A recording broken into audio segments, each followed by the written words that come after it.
नमस्कार दोस्तों, आज हम बात करने वाले हैं एक ऐसे वीर योद्धा की कहानी जिसका नाम सुनते ही हर देशभक्त का सीना गर्व से चौड़ा हो जाता है।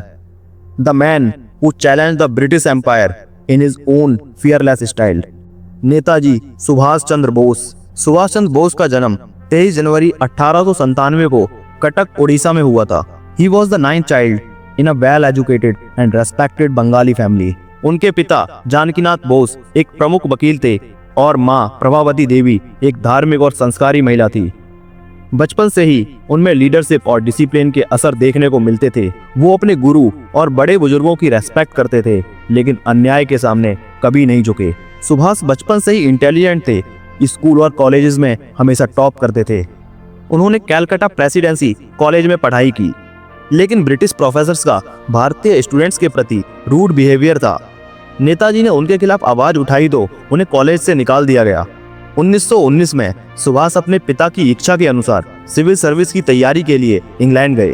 कैम्ब्रिज यूनिवर्सिटी में पढ़ाई की और 1920 में सिविल सर्विसेज एग्जाम पास भी कर लिया। लेकिन दोस्तों, यहाँ एक ट्विस्ट था। उन्होंने 1921 में अपनी प्रेस्टिजियस जॉब से रिजाइन कर दी, क्योंकि उनका कहना था, मैं ऐसी सरकार की सेवा नहीं कर सकता जो मेरे देश को गुलाम बनाए बैठी हो। देश में लौटने के बाद सुभाष जी ने इंडियन नेशनल कांग्रेस ज्वाइन किया और महात्मा गांधी के साथ काम किया, पर उनके मेथड्स गांधी जी से काफी अलग थे। गांधी जी अहिंसा और सत्याग्रह पर विश्वास करते थे, लेकिन बोस का मानना था आजादी सिर्फ आर्म स्ट्रगल से ही मिल सकती है। 1938 में सुभाष चंद्र बोस कांग्रेस के प्रेसिडेंट बने। उन्होंने इंडस्ट्रियलाइजेशन और मिलिट्री ट्रेनिंग पर जोर दिया। 1939 में गांधी जी और उनके आइडियोलॉजीज के साथ मतभेद होने पर उन्होंने कांग्रेस से रिजाइन कर दिया। उसके बाद उन्होंने फॉरवर्ड ब्लॉक का गठन किया, एक ऐसा प्लेटफॉर्म जो पूरी तरह से आजादी के लिए कमिटेड था। ब्रिटिशर्स ने सुभाष चंद्र बोस पर नजर रखी हुई थी, पर उन्होंने 1941 में एक डेयरिंग एस्केप प्लान बनाया। कैलकाटा से भेष बदलकर निकले, काबुल पहुंचे, फिर सोवियत यूनियन और फिर जर्मनी पहुंचे। बर्लिन में उन्होंने आजाद हिंद रेडियो शुरू किया, जहां से वो भारतवासियों को आजादी के लिए इंस्पायर करते थे। जर्मनी में उनकी मुलाकात हिटलर से हुई और एक्सेस पावर का सपोर्ट लिया। 1943 में जापानीज सबमरीन से एक रिस्की जर्नी करके बोस जापान पहुंचे। यहाँ उन्होंने रास बिहारी बोस से आजाद हिंद फौज का नेतृत्व संभाला। INA का नारा था, दिल्ली चलो, और बोस का अमर स्लोगन, तुम मुझे खून दो, मैं तुम्हें आजादी दूंगा। INA ने अंडमान एंड निकोबार आइलैंड को स्वराज द्वीप और शहीद द्वीप का नाम दिया। बुर्मा से भारत की तरफ मार्च करते हुए उन्होंने ब्रिटिश फोर्सेस को चुनौती दी, लेकिन 1945 में इम्फाल और कोहिमा के युद्ध में INA को सेटबैक मिला और ब्रिटिश फोर्सेस ने उन्हें रोक दिया।